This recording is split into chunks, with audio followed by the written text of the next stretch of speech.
ಎಲ್ಲರಿಗೂ ನಮಸ್ಕಾರ. NCG competitive institute, ನನ್ನ ಹೆಸರು ಸುಷ್ಮಿತಾ ಅಂತ.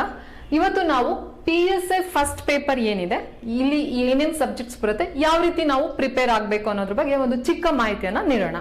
ಸೊ ಅದಕ್ಕಿಂತ ಮುಖ್ಯವಾಗಿ ಇಲ್ಲಿ ಇನ್ನೊಂದು PSI ಫಸ್ಟ್ ಪೇಪರ್ ಏನಿದೆ, ಏನು ಈ PSI ಫಸ್ಟ್ ಪೇಪರ್, ಏನೇನು ಕಾನ್ಸೆಪ್ಟ್ ಇದೆ, ಯಾವ ರೀತಿ ಪ್ರಿಪೇರ್ ಆಗಬಹುದು ಅನ್ನೋದ್ರ ಬಗ್ಗೆ ಮಾಹಿತಿ ನೋಡೋಣ. ಸೊ PSI ಅಂದ ತಕ್ಷಣ ಇಲ್ಲಿ ನಿಮ್ಗೆಲ್ಲ ಗೊತ್ತಿರೋ ಹಂಗೆ ಪೇಪರ್ 1 ಮತ್ತೆ ಪೇಪರ್ 2 ಅನ್ನುವಂತ ಎರಡು ಕಾನ್ಸೆಪ್ಟ್ಸ್ ಇರುತ್ತೆ. ಸೊ ಪೇಪರ್ 2 ಅನ್ನೋದು ನಾವು ಆಬ್ಜೆಕ್ಟಿವ್ ಪೇಪರ್ ಅಂತ ಕರಿತೀವಿ, ಇದನ್ನ ನಾವು ಡಿಸ್ಕ್ರಿಪ್ಟಿವ್ ಪೇಪರ್ ಅಂತ ಕರಿತೀವಿ. ಯಾವ್ದನ್ನ ಅಂತ ಹೇಳಿದ್ರೆ PSI ಪೇಪರ್ 1 ನ. ಆಬ್ಜೆಕ್ಟಿವ್ ಪೇಪರ್ ಅಂತ ಹೇಳಿದ್ರೆ ನಿಮ್ಗೆಲ್ಲ ಗೊತ್ತಿರುತ್ತೆ, ಒಂದು ಕ್ವಶನ್ ಇರುತ್ತೆ, ಆ ಕ್ವಶನ್ ಅಲ್ಲಿ 4 ಆನ್ಸರ್ಸ್ ಗಳಿರುತ್ತೆ, ಆ ಆನ್ಸರ್ ಅಲ್ಲಿ ಒಂದು ಟಿಕ್ ಮಾಡಿದ್ರೆ ನಿಮ್ಗೆ ಅದು ಸರಿಯಾಗಿದ್ರೆ ಮಾರ್ಕ್ಸ್ ಸಿಗುತ್ತೆ, 1 ಮಾರ್ಕ್ಸ್, ಇಲ್ಲ ಅಂದ್ರೆ ಮೈನಸ್ ಆಗುತ್ತೆ. ಆದ್ರೆ ಈ ಡಿಸ್ಕ್ರಿಪ್ಟಿವ್ ಪೇಪರ್ ಅಂತ ಏನ್ ಕರಿತೀವಿ, not for N PSI exam ಅಂತಲ್ಲ, KS ಮೇನ್ಸ್ ಇರ್ಬೋದು, UPSC ಮೇನ್ಸ್ ಎಕ್ಸಾಮ್ಸ್ ಇರ್ಬೋದು, ಅದೇ ರೀತಿ ESI ಎಕ್ಸಾಮ್ಸ್ ಅಲ್ಲಿ ಇರುವಂತ ಡಿಸ್ಕ್ರಿಪ್ಟಿವ್ ಪೇಪರ್ ಇರ್ಬೋದು. ಹಾಗೆ ಯಾವುದೇ ಎಕ್ಸಾಮ್ ಗಳಲ್ಲಿ ಡಿಸ್ಕ್ರಿಪ್ಟಿವ್ ಪೇಪರ್ ಅಂತ ಹೇಳಿದ್ರೆ ಇದಕ್ಕೆ ರೈಟಿಂಗ್ ಪೇಪರ್ ಅಂತ ಏನ್ ಕರಿತೀವಿ. ಈ ಪೇಪರ್ ನಲ್ಲಿ ನಮ್ಗೆ ಸಾಮಾನ್ಯವಾಗಿ ಈ ಪೇಪರ್ ಅಲ್ಲಿ ಇರುವಂತ ಕಾನ್ಸೆಪ್ಟ್ಸ್ ಗಳು ಏನಿರ್ತವೆ ಅದ್ರ ಬಗ್ಗೆ ನಾಲೆಡ್ಜ್ ಇರ್ಲಿಲ್ಲ ಅಂತ ಹೇಳಿದ್ರೆ ಈ ಪೇಪರ್ ಗಳನ್ನ ಅಟೆಂಡ್ ಮಾಡಕ್ಕೆ ಸಾಧ್ಯನೇ ಇಲ್ಲ. ಇಟ್ ಮೀನ್ಸ್ ಇಲ್ಲಿ ಒಂದು ಸಿಂಗಲ್ ಮಾರ್ಕ್ಸ್ ನಾವು ತಗೊಳಕ್ಕೆ ಸಾಧ್ಯ ಆಗೋದಿಲ್ಲ. ಹಾಗಾಗಿ ಈ ಡಿಸ್ಕ್ರಿಪ್ಟಿವ್ ಪೇಪರ್ ಗಳಲ್ಲಿ ನಮ್ಗೆ ಏನಿರ್ಬೇಕು ಅಂತ ಹೇಳಿದ್ರೆ ಈ ಪೇಪರ್ ಅಂದ್ರೆ ಈ ಕಾನ್ಸೆಪ್ಟ್ಸ್ ಏನಿರುತ್ತೆ ಆ ಕಾನ್ಸೆಪ್ಟ್ ಗಳಿಗೆ ಮಾಹಿತಿ ಇರಬೇಕು. ಅದ್ರ ಬಗ್ಗೆ ನಾವು ಪ್ರಿಪೇರ್ ಮೀನ್ಸ್ ಅಂತ ಹೇಳಿದ್ರೆ ಬರೆಯೋದಿರ್ಬೋದು, ಆ ವಿಷಯಗಳನ್ನ ಯಾವ ರೀತಿ ಬರಿಬೇಕು ಅನ್ನೋದ್ರ ಬಗ್ಗೆ ಪ್ರತಿಯೊಂದು ತಿಳ್ಕೊಂಡಾಗ ಮಾತ್ರ ಈ ಪೇಪರ್ ನಲ್ಲಿ ಸ್ಕೋರ್ ಆಗತ್ತೆ.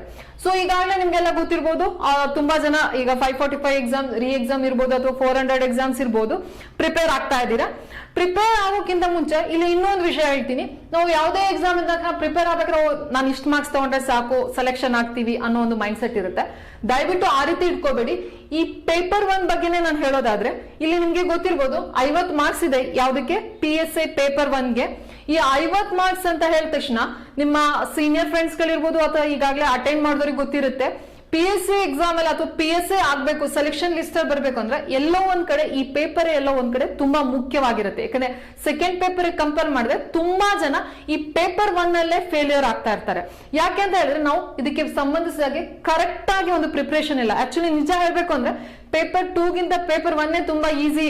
ಆದ್ರೆ ನಾವು ಎಲ್ಲೋ ನಮ್ಮ ಹೆದರಿಕೆಗಳಿರ್ಬೋದು ಅಥವಾ ಇದ್ರ ಬಗ್ಗೆ ಹೇಗೆ ಓದ್ಬೇಕು, ಏನೋ ಒಂದು ಕಾನ್ಸೆಪ್ಟ್ಸ್ ಗಳ ಬಗ್ಗೆ ಸರಿಯಾಗಿ ತಿಳ್ಕೊಂಡೆ ಈ ಪೇಪರ್ ಅಲ್ಲಿ ಏನಾಗ್ತಾ ಇದೀವಿ, ನಾವು ಫೇಲ್ಯೂರ್ ಆಗ್ತಾ ಇದೀವಿ.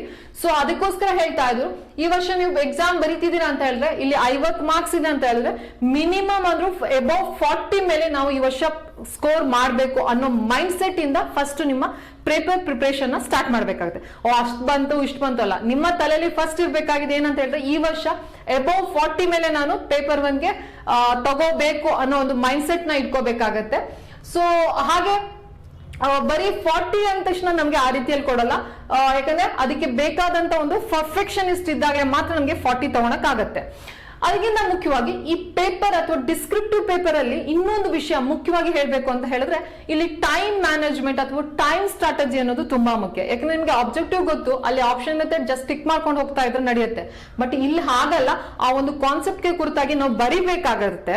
ಈ ಬರಿಬೇಕು ಅಂತ ಹೇಳಿದ್ರೆ ತುಂಬಾ ಜನಕ್ಕೆ ಟೈಮ್ ಶಾರ್ಟೇಜ್ ಅಥವಾ ಟೈಮ್ ಸ್ಟ್ರಾಟಜಿಸ್ ಅನ್ನೋದು ಆಗ್ತಾ ಇಲ್ಲ, ಅಥವಾ ಮೇಡಮ್ ನಾನು ಬರಿತಾ ಇದ್ದೆ ಆಗ್ಲಿಲ್ಲ ಅನ್ನೋ ಒಂದು ತುಂಬಾ ಮಿಸ್ಟೇಕ್ಸ್ ಗಳಾಗ್ತಾ ಇದೆ ಟೈಮ್ ಬಗ್ಗೆ ಅನ್ನೋದ್ರ ಬಗ್ಗೆ ತುಂಬಾ ಜನ ಕಂಪ್ಲೇಂಟ್ ಮಾಡ್ತಾ ಇರ್ತಾರೆ. ಸೊ ಅದಕ್ಕೆ ನಾನು ಹೇಳೋದಿಷ್ಟೇ, ನೀವು ಈ ಪ್ರಿಪರೇಷನ್ ಆಗ್ಬೇಕಾದ್ರೆ ನಿಮ್ ತಲೆಯಲ್ಲಿ ಇನ್ನೂ ಒಂದು ಮುಖ್ಯವಾಗಿ ಹೇಳ್ಕೋಬೇಕು, ಈ ಪೇಪರ್ಗೆ ಎಷ್ಟು ಟೈಮ್ ಇದೆ, ಯಾವ್ದಾವ್ದನ್ನ ಎಷ್ಟೆಷ್ಟು ಟೈಮ್ಗೆ ಬರಿಬೇಕು ಅನ್ನೋದ್ರ ಬಗ್ಗೆನೂ ಸೇರಿಸ್ಕೊಂಡು ನೀವು ಪ್ರಿಪೇರ್ ಆಗಬೇಕು. ಸುಮ್ಮನೆ ಎಸ್ಸೆ ಬರೆಯೋದಾಗ್ಲಿ ಟ್ರಾನ್ಸ್ಲೇಷನ್ ಬರೆಯೋದಲ್ಲ. ಯಾಕಂದ್ರೆ ಎಕ್ಸಾಮ್ ಅಲ್ಲಿ ನಿಮ್ಗೆ ಇರೋದು 1.5 ಗಂಟೆ ಟೈಮ್. ಆ 1.5 ಗಂಟೆ ಮೀನ್ಸ್ 90 ನಿಮಿಷ ಇದೆ. ಆ 90 ನಿಮಿಷಕ್ಕೆ ಯಾವ್ಯಾವ ಕಾನ್ಸೆಪ್ಟ್ ನ ಎಷ್ಟೆಷ್ಟು ಬರಿಬೇಕು, ಆ 3 ಕಂಪ್ಲೀಟ್ ಆಗಿ ಬರ್ದಾಗಷ್ಟೇ ನಮ್ಗೆ 40 ಮಾರ್ಕ್ಸ್ ಕೊಡೋದು, ಸುಮ್ನೆ ಅಂತೂ ಕೊಡೋಲ್ಲ. ಯಾಕಂದ್ರೆ ಈಗ ಆಲ್ರೆಡಿ ಯಾವುದು ಫಿಸಿಕಲ್ ನ ಪ್ರಿಪೇರ್ ಮಾಡ್ತಾ ಇರ್ತೀರಾ, 1600 ಮೀಟರ್ಸ್ ನ ಹೇಗೆ 7 ಮಿನಿಟ್ಸ್ ಅಲ್ಲಿ ಓಡೋದನ್ನ ಹೇಗೆ ನೀವು ಪ್ರಿಪೇರ್ ಆಗಿದ್ರು, ಇಲ್ಲೂ ಅಷ್ಟೇ ಇರೋದು 90 ನಿಮಿಷದಲ್ಲಿ ಈ 3 ಕಾನ್ಸೆಪ್ಟ್ ನ ಪರ್ಫೆಕ್ಟ್ ಆಗಿ ಹೇಗೆ ಬರಿಬೇಕು ಅನ್ನೋದ್ರ ಬಗ್ಗೆನೂ ನೀವು ಪ್ರಿಪರೇಷನ್ ಮಾಡ್ಬೇಕಾಗತ್ತೆ. ಸೊ ಹಾಗಿದ್ರೆ ಇವತ್ತು ಕಾನ್ಸೆಪ್ಟ್ ಬಗ್ಗೆ ಮಾತಾಡೋದಾದ್ರೆ ಇಲ್ಲಿ 3 ಕಾನ್ಸೆಪ್ಟ್ ಇದೆ, ಎಸ್ಸೆ, ಟ್ರಾನ್ಸ್ಲೇಷನ್ ಮತ್ತು ಪ್ರಿಸೈಸ್ ರೈಟಿಂಗ್ ಅಥವಾ ಸಾರಾಂಶ ಬರಹ ಅಂತ ನಾವು ಕರಿತೀವಿ, ಅಥವಾ ಕನ್ನಡದಲ್ಲಿ ಇದು ಪ್ರಬಂಧ ಅನ್ಬೋದು ಅಥವಾ ಭಾಷಾಂತರ ಅಂತ ಹೇಳ್ತೀವಿ. ಈ PSI ಪೇಪರ್ ನೋಡಕ್ ಹೋದ್ರೆ ನಿಮಗೆ ಅನ್ಸ್ಬೋದು ಎಲ್ಲೋ ಒಂದ್ ಕಡೆ ಟ್ರಾನ್ಸ್ಲೇಷನ್ ಇದೆ ಅಂತ, ಎಷ್ಟೋ ಜನಕ್ಕೆ ಇಂಗ್ಲಿಷ್ ಹೆದರಿಕೆ ಇರ್ಬೋದು, ಅಥವಾ ಎಷ್ಟೋ ಜನ ಇಂಗ್ಲಿಷ್ ಮೀಡಿಯಂ ಸ್ಟೂಡೆಂಟ್ಸ್ ಗಳಿಗೆ ಕನ್ನಡದ ಬಗ್ಗೆ ಹೆದರಿಕೆ ಇರ್ಬೋದು.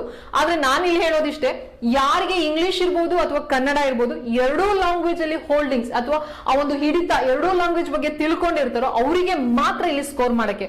ಒಂದ್ ಲ್ಯಾಂಗ್ವೇಜ್ ಬಂದ್ರೆ ಸಾಕಾಗಲ್ಲ, ಹಾಗಾಗಿ ಎರಡೂ ಭಾಷೆಗಳ ಬಗ್ಗೆನೂ ನಮ್ಗೆ ಗೊತ್ತಿರಬೇಕು, ಆಗ ಮಾತ್ರ ಇಲ್ಲಿ ಸ್ಕೋರ್ ಮಾಡಕ್ಕೆ ಆಗತ್ತೆ. ಹಾಗಂತ ಇಲ್ಲಿ ಹೆದರೋ ಅವಶ್ಯಕತೆನೂ ಇಲ್ಲ.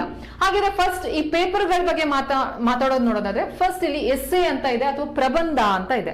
ಈ ಪ್ರಬಂಧ ಅನ್ನೋದು ನಮ್ಗೆ ಏನು ಹೊಸ ಸಬ್ಜೆಕ್ಟ್ ಏನಲ್ಲ, ನಾವು ಸ್ಕೂಲ್ ಡೇಸ್ ಗಳಿಂದ ಬರ್ಕೊಂಡು ಬಂದಿರುವಂತ ಒಂದು ಕಾನ್ಸೆಪ್ಟ್.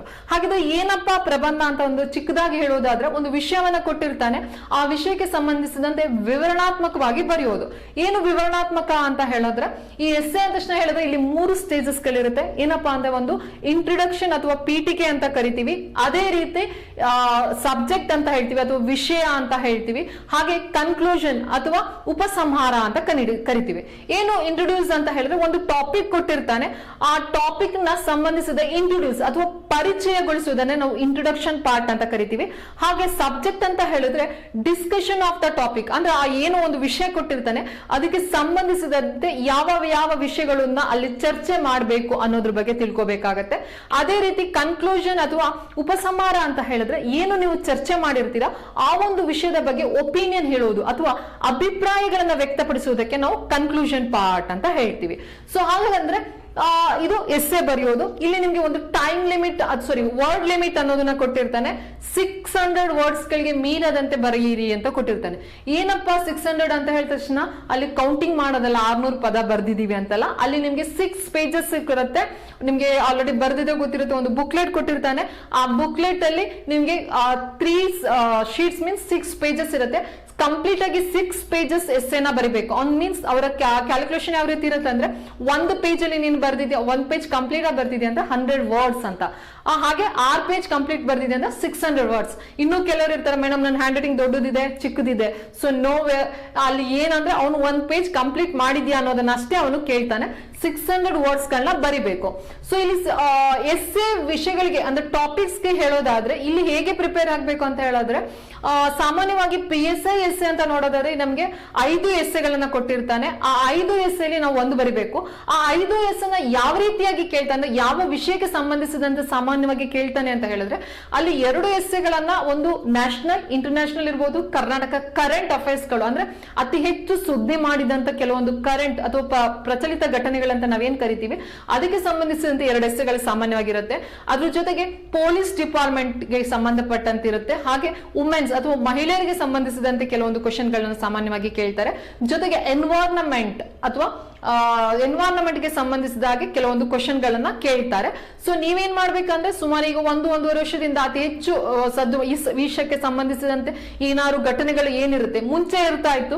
ಏನಪ್ಪಾ ಅಂತ ಹೇಳಿದ್ರೆ, ಈಗ ಒಂದು 3 ವರ್ಷದ ಹಿಂದೆ ನಾವು ನೋಡಿದ್ರೆ ಒಂದು 6 ರಿಂದ 7 ಕಾನ್ಸೆಪ್ಟ್ ನ ಕಲ್ಕೊಂಡು ಹೋಗಿದ್ರೆ ಸಾಕಿತ್ತು, ಅದ್ರಲ್ಲಿ ಒಂದು ಬಂದೇ ಬರ್ತಾ ಇತ್ತು. ಬಟ್ ಈಗ ಆ ರೀತಿಯಲ್ಲಿ ಒಂದು ಕ್ವಶನ್ ಕೇಳ್ತಾ ಇಲ್ಲ. ಈಗ ನೀವು ಸುಮಾರು 40 ರಿಂದ 50 ಟಾಪಿಕ್ ಗಳಿಗೆ ಪ್ರಿಪೇರ್ ಆಗ್ಲೇಬೇಕಾಗತ್ತೆ. ಅದನ್ನ ಯಾವ ರೀತಿಯಲ್ಲಿ ಅವನು ಕೇಳ್ತಾನೆ ಅಂತಾನು ಹೇಳಕ್ಕಾಗಲ್ಲ. ಅದೇ ಒಂದು ವಿಷಯ, ಈಗ ಫಾರ್ ಎಕ್ಸಾಂಪಲ್ ಆರ್ಟಿಫಿಷಿಯಲ್ ಇಂಟೆಲಿಜೆನ್ಸ್ ಅಂತ ಇದೆ ಅಂತ ತಿಳ್ಕೊಂಡ್ರೆ, ಅದಕ್ಕೆ ಸಂಬಂಧಿಸಿದ ಬೇರೆ ಬೇರೆ ರೀತಿಯಲ್ಲಿ ಅವನು ಕ್ವಶನ್ಸ್ ಕೇಳಬಹುದು.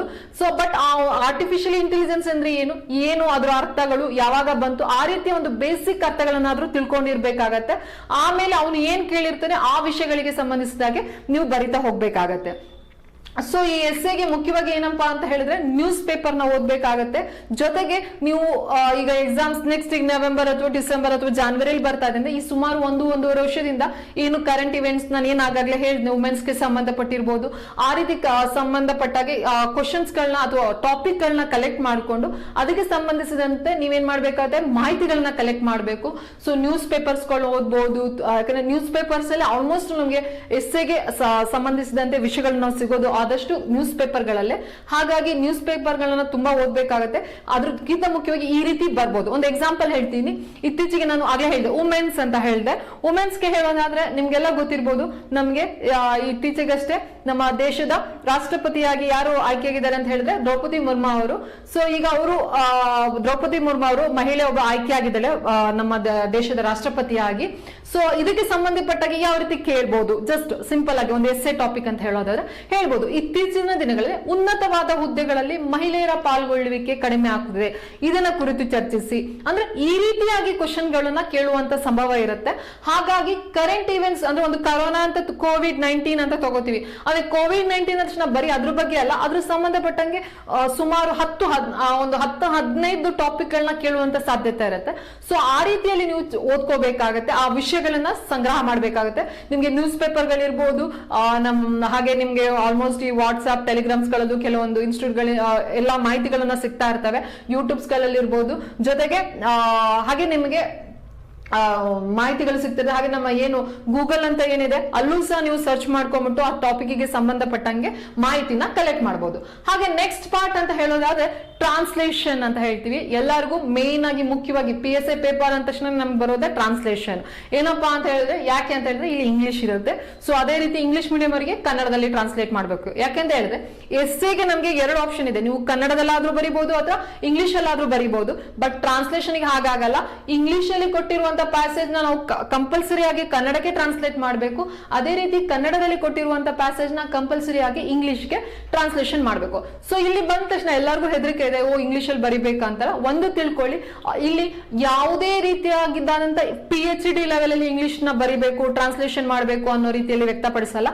ಜಸ್ಟ್ ಒಬ್ಬ PSI ಆಗೋನು, ಒಬ್ಬ ಅಧಿಕಾರಿ ಆಗೋನಿಗೆ ಇಂಗ್ಲಿಷ್ ಬಗ್ಗೆ ಯಾವ ರೀತಿ ಬರೆಯೋಕೆ ಆಗ್ಲಿ ಓದೋಕಾಗ್ಲಿ ಯಾವ ರೀತಿಯಲ್ಲಿ ಇದಾನೆ ಅನ್ನೋದ್ರ ಬಗ್ಗೆ ಅಷ್ಟೇ ನಿಮ್ಮನ್ನ ಬಗ್ಗೆ ತಿಳಿದುಕೊಳ್ಳೋಕೋಸ್ಕರ ಈ ಪೇಪರ್ ಇಟ್ಟಿರೋದು. ಇಲ್ಲಿ ಸಿಂಪಲ್ ಏನಿಲ್ಲ, ನೀವೇನ್ ಮಾಡ್ಬೇಕಾಗತ್ತೆ ಅಂತ ಹೇಳಿದ್ರೆ ದಿನಾಲು ಅದು, ಯಾಕಂದ್ರೆ ಒಂದಿನ ಎಕ್ಸಾಮಿಗೆ 1 ವೀಕ್ ಇರ್ಬೇಕಾಗ್ಲಿ ಅಥವಾ 1 ಮಂತ್ ಇರ್ಬೇಕಾದ್ರೆ ಓದೋದೇ ಆಗಲ್ಲ.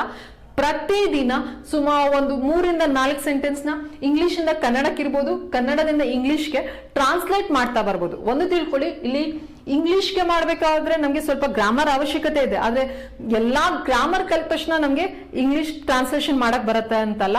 ಅದಕ್ಕಿಂತ ಮುಖ್ಯವಾಗಿ ನೀವು ದಿನಾಲು ಸೆಂಟೆನ್ಸ್ ಮೇಕಿಂಗ್ ಮಾಡ್ಬೇಕಾಗತ್ತೆ. ಸೊ ಹಾಗಾಗಿ ಸೆಂಟೆನ್ಸ್ ಮೇಕಿಂಗ್ ಮಾಡೋದನ್ನ ಪ್ರಾಕ್ಟೀಸ್ ಮಾಡ್ಬೇಕಾಗತ್ತೆ, ಅಲ್ಲಿ ಇಂಗ್ಲಿಷ್ ಅಲ್ಲಿ ಮಾಡೋದು.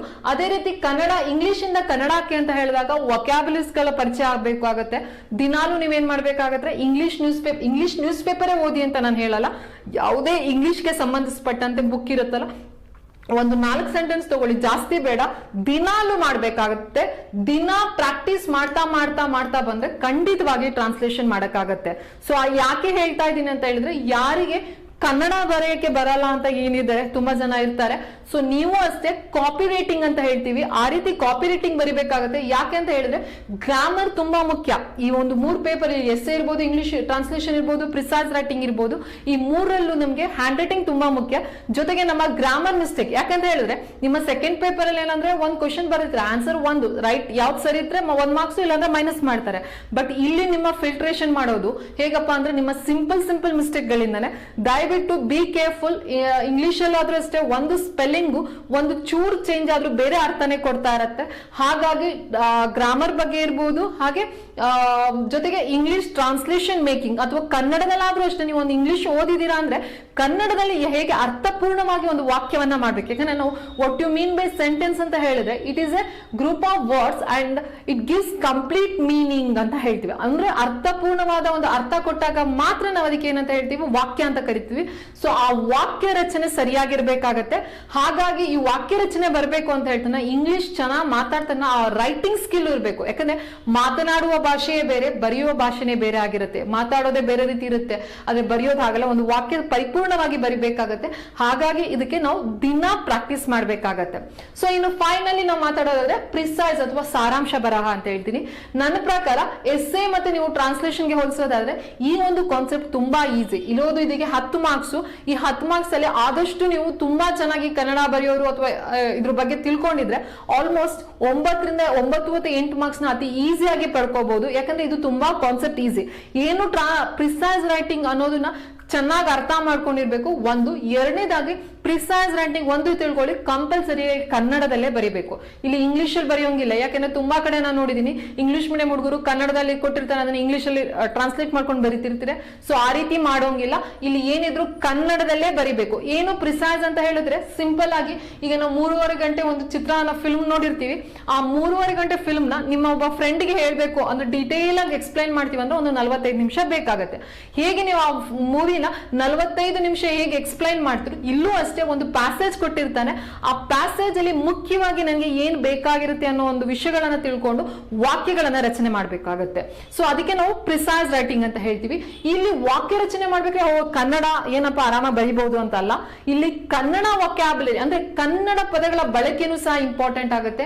ಅದಕ್ಕೆ ಇಲ್ಲಿ ಮುಖ್ಯವಾಗಿ ನಾವು ಯಾರ್ಯಾರು ನ್ಯೂಸ್ ಪೇಪರ್ ಓದ್ಕೊಂಡು ಬರ್ತಾ ಇರ್ತೀರೋ, ಯಾಕಂದ್ರೆ ನಿಮ್ಗೆ ಗೊತ್ತಿರ್ಬೋದು ನ್ಯೂಸ್ ಪೇಪರ್ಗಳಲ್ಲಿ ಸಾಮಾನ್ಯವಾಗಿ ಆ ಪದಗಳ ಒಂದು ಸ್ಟ್ಯಾಂಡರ್ಡ್ ವರ್ಡ್ಗಳು ಅಂತ ನಾವು ಕರಿತೀವಿ, ಆ ರೀತಿ ಪದಗಳನ್ನ ಬಳಸಿ ನ್ಯೂಸ್ ಪೇಪರ್ ಬರೆದಿರ್ತಾರೆ. ಸೊ ಹಾಗಾಗಿ ನ್ಯೂಸ್ ಪೇಪರ್ನ ನಾವು ದಿನ ಓದ್ಬೇಕಾಗತ್ತೆ. ಸೊ ಈ ರೀತಿ ಮಾಡಿದಾಗ ಪ್ರಿಸೈಸ್ ತುಂಬಾ ಈಸಿ. ಇಲ್ಲಿ ನಾವು ಆಲ್ಮೋಸ್ಟ್ 10ಕ್ಕೆ 9 ತನಕ ತಗೊಳ್ಳೋಂತ ಸಾಧ್ಯತೆ ಇದೆ. ಸೊ ಹಾಗಾಗಿ ಮಿಸ್ ಮಾಡಬೇಡಿ ದಯವಿಟ್ಟು. ಈ ಪೇಪರ್ ಏನೇ ಇಲ್ಲ, ನಿಜವಾಗ್ಲೂ ತುಂಬಾ ಈಸಿ ಆದಂತ ಒಂದು ಕಾನ್ಸೆಪ್ಟ್. ಏನು ಎಸ್ಸೆ ಬರೆಯೋದಂದ್ರೆ ಏನು, ಟ್ರಾನ್ಸ್ಲೇಷನ್ ಯಾವ ರೀತಿ ಮಾಡಬೇಕು, ಜಸ್ಟ್ ಒಂದು ವಾಕ್ಯವನ್ನ ಸೆಂಟೆನ್ಸ್ ನ ಓದ್ಕೊಂಡು ಹೇಗೆ ಮಾಡಬೇಕು ಅನ್ನೋ ಒಂದು ಬೇಸಿಕ್ ತಿಳ್ಕೊಬೇಕಾಗುತ್ತೆ. ಅದೇ ರೀತಿ ಪ್ರಿಸೈಸು ಅಷ್ಟೇ. ಈ ರೀತಿ ಬೇಸಿಕ್ ನ ತಿಳ್ಕೊಂಡು ನೀವು ಪ್ರಾಕ್ಟೀಸ್ ಮಾಡಿದ್ದೆ ಆದಲ್ಲಿ ಖಂಡಿತ ಎಬೋ ನಾನು ಆಗ್ಲೇ ಹೇಳಿದ್ನಲ್ಲ 40 ಮೇಲೆ ನೀವು ಸ್ಕೋರ್ ಮಾಡಕ್ಕಾಗತ್ತೆ. ಅದರ್ವೈಸ್ ಯಾಕಂದ್ರೆ ಇಲ್ಲಿ ಪ್ರಾಕ್ಟೀಸ್ ಎಷ್ಟು ಮಾಡ್ತೀರೋ ಅಷ್ಟು ಒಳ್ಳೇದು. ಹಾಗಂತ ಇಡೀ ದಿನ ಫಸ್ಟ್ ಪೇಪರ್ಗೆ ಪ್ರಾಕ್ಟೀಸ್ ಮಾಡೋದೆಲ್ಲ ದಿನ 1 ಅವರ್ ಕಿಂತ ಜಾಸ್ತಿ ಬೇಕಾಗಿಲ್ಲ. 1 ಅವರ್, ಯಾಕಂದ್ರೆ ಇನ್ನೊಂದು ತಿಳ್ಕೊಳ್ಳಿ, ಸೆಕೆಂಡ್ ಪೇಪರ್ ಅಲ್ಲಿ ನಮಗೆ ಏನೇನ್ ಕ್ವಶನ್ಸ್ ಬರುತ್ತೆ ಅನ್ನೋದೇ ಗೊತ್ತಿಲ್ಲ. ಇಲ್ಲಿ ಏನಿಲ್ಲ, ಈ ಟ್ರಾನ್ಸ್ಲೇಷನ್ ಪ್ರಿಸೈಸ್ ಅಲ್ಲಿ ಕೊಟ್ಟಿರೋದನ್ನೇ ಒಂಚೂರು ಅರ್ಥ ಮಾಡ್ಕೊಂಡು ಬರೆಯೋದು ಅಷ್ಟೇ ಇರೋದ್ರಿಂದ ಇದು ತುಂಬಾ ಈಸಿ. ಬಟ್ ಇಲ್ಲಿ ಪ್ರಾಕ್ಟೀಸ್ ಮುಖ್ಯ. ಡೈಲಿ 1 ಅವರ್ ತಗೊಳ್ಳಿ, ಜಸ್ಟ್ 4 ಲೈನೇ ಮಾಡ್ಕೊಂಡು ಬಂದ್ರು ಸಾಕು. ಬಟ್ ಒನ್ ಡೇನು ಮಿಸ್ ಮಾಡಬೇಡಿ. ಮಾಡ್ತಾ ಬಂದ್ರೆ ಡೆಫಿನೆಟ್ ಆಗಿ ಎಕ್ಸಾಮ್ ಟೈಮ್ ಅಲ್ಲಿ ನೀವು ಆಗ್ಲೇ ಹೇಳ್ದಂಗೆ 9 ಇರ್ಬೋದು, ಇಲ್ಲಿ 20ಕ್ಕೆ 18 ತನಕನೂ ಸ್ಕೋರ್ ಮಾಡುವಂತ ಸಾಧ್ಯತೆ ಇರುತ್ತೆ. ಸೊ ಹಾಗಾಗಿ ಪ್ರಿಪರೇಷನ್ ಮಾಡಿ. ಹಾಗೆ ಇನ್ನು ಈ ಒಂದು ಕಾನ್ಸೆಪ್ಟ್ ಎಸ್ಸೆ ಅಂದ್ರೆ ಏನು, ಯಾವ ರೀತಿ ಬರಿಬೇಕು, ಹಾಗೆ ಟ್ರಾನ್ಸ್ಲೇಷನ್ ಇರ್ಬೋದು, ಪ್ರಿಸೈಸ್ ಇರ್ಬೋದು, ಅದನ್ನ ಮುಂದಿನ ತರಗತಿಯಲ್ಲಿ ಹೇಳ್ಕೊಡ್ತೀವಿ. Thank you.